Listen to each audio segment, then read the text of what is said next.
First up, in what risks becoming something of a recurring feature, it's an apology to the good people of yet another designated region for having butchered their accent in a recent testimonial video.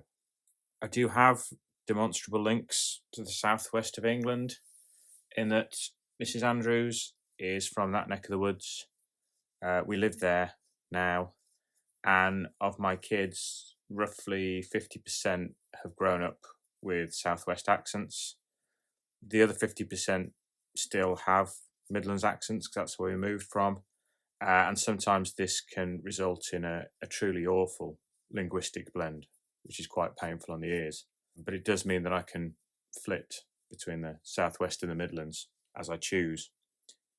In terms of other accents, I was fairly confident doing Yorkshire because my father's side of the family are from Leeds originally, and I've grown up around that accent. I think if you push them, most UK residents can put together a halfway decent Cockney accent or an old Etonian accent. So I don't really feel I've pushed myself that hard so far. If I'm honest, I don't know where my limits lie yet. I've thought about having a go at Geordie for a video, potentially Welsh or Scottish.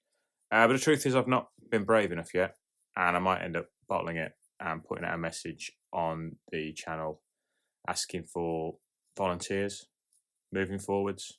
I mean, that's probably a safer bet, I think. I've done a couple of testimonials now which are centered around one event or one villain which is unconnected to the wider stories, and that seems to be going down okay.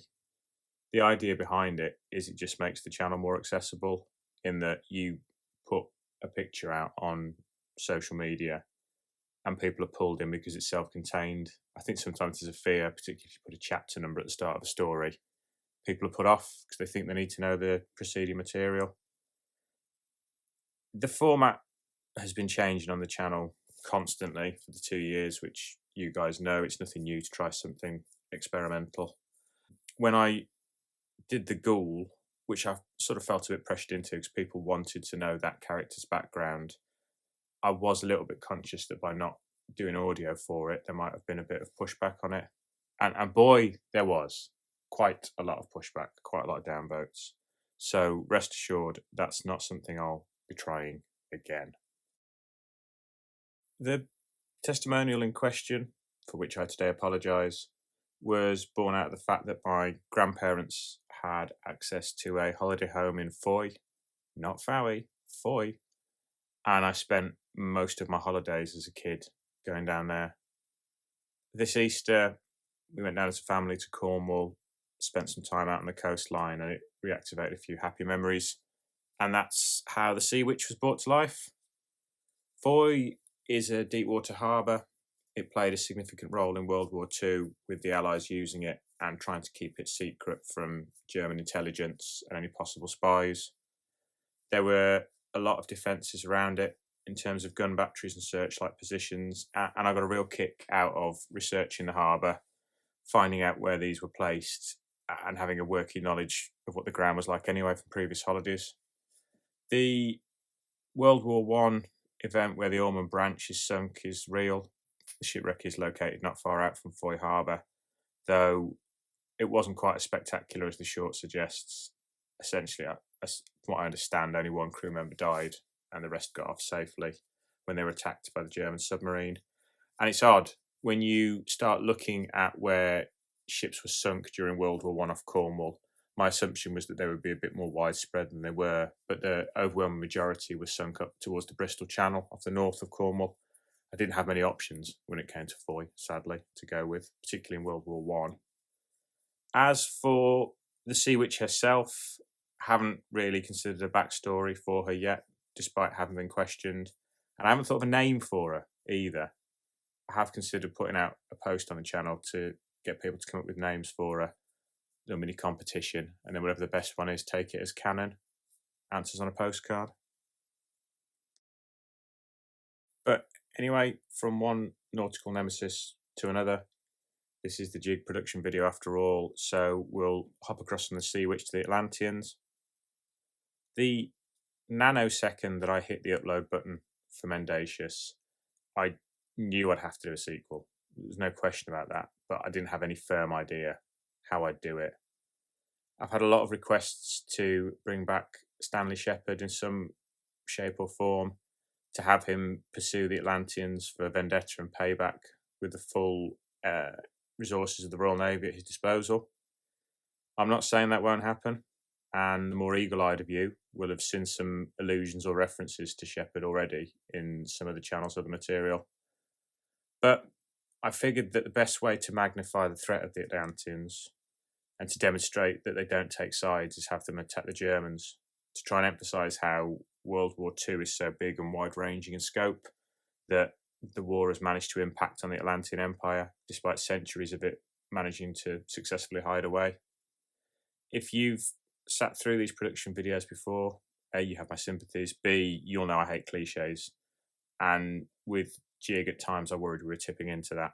Mad scientists, secret German bases, wonder weapons, they're all common horror tropes. But I hope, I pray, I've stayed the right side of it all. The Svalbard base is purely fictional. The only thing the Germans did build on Svalbard during the war was a weather station, which ironically was left there, and it was one of the last German positions to surrender in World War II. In a way, while I was creating it, while I was writing it, I saw that the attack and the defence of it was very similar to the base that in this universe we'd created at RAF Drem. Yeah, there's defensive features and a lot of resource there in terms of manpower, but there's no missiles or lasers or anything. And the idea of using laser technology was kind of prescient in how the Atlanteans has evolved as they've gone on. They genuinely have been one of my favourite bad guys to work with. And that's really saying something, with Lucius sat over the corner from me, staring at me angrily now over the top of his newspaper. Just calm down. It's been real fun to chisel and sand away at their part in proceedings and to add and subtract powers for them. In terms of a look, I can only thank Sean for coming up with that, but also to thank Henry as well for how he's been able to work with it and adapt it for the short that he did, the artwork for that. It can actually be quite hard to find reference material to work on. If you put Atlantean armour into Google, nearly everything that comes back is related to bloody Marvel or DC. And that gets even worse if you put World War II Atlantean in, because everything's about Namor. Damn you, comic books and your stranglehold. I'm not, it may shock you, a Warhammer 40k geek. Not a card-carrying one, anyway. Dabbled in it, but even that's hard when Warhammer is more expensive than heroin.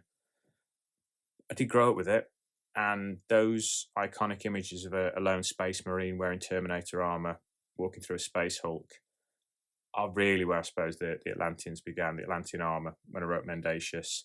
These hulking metal figures smashing and swatting everything in their way. But that all raised a question. That was Mendacious, that's ages ago. For JIG, what do they look like inside? No idea. In the end, I suppose what I've gone for is something that's not a million miles away from Abe Sapien in Hellboy. The understanding being that the armour, the tech, is the power factor here, not the chap that's riding round inside it. I also had to try and figure out where to draw the line in terms of what powers the Atlanteans have, because they need to be superior to the average human being, but not to the point where they're completely invulnerable. I did think about telekinesis, but that felt like a step too far. I have hinted at some form of latent telepathy to assist with communication. I didn't want to go down the laser route, so instead I've stuck with magnetism as a power. You know, their weapons and submarines have the ability to fire projectiles and explosives rather than lasers.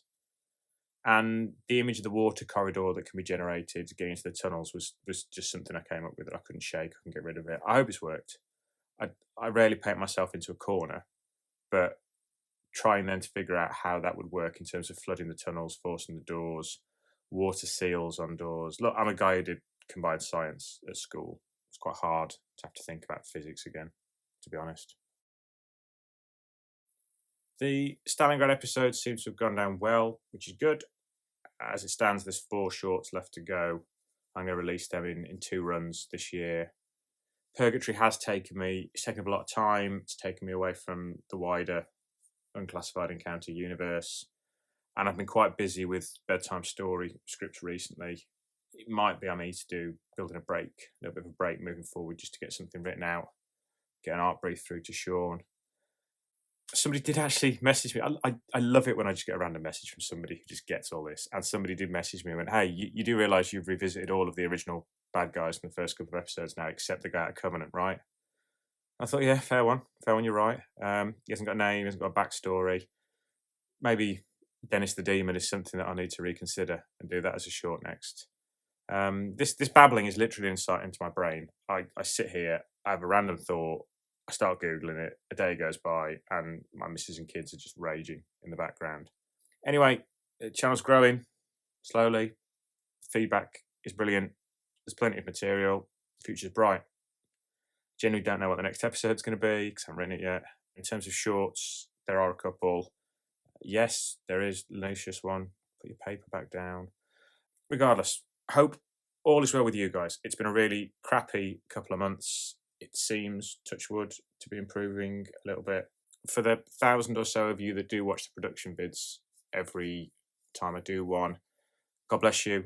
I do count you all as friends and contributors, and I look forward genuinely to continuing this journey with you and seeing where it'll go. And to quote Aliens, stay frosty.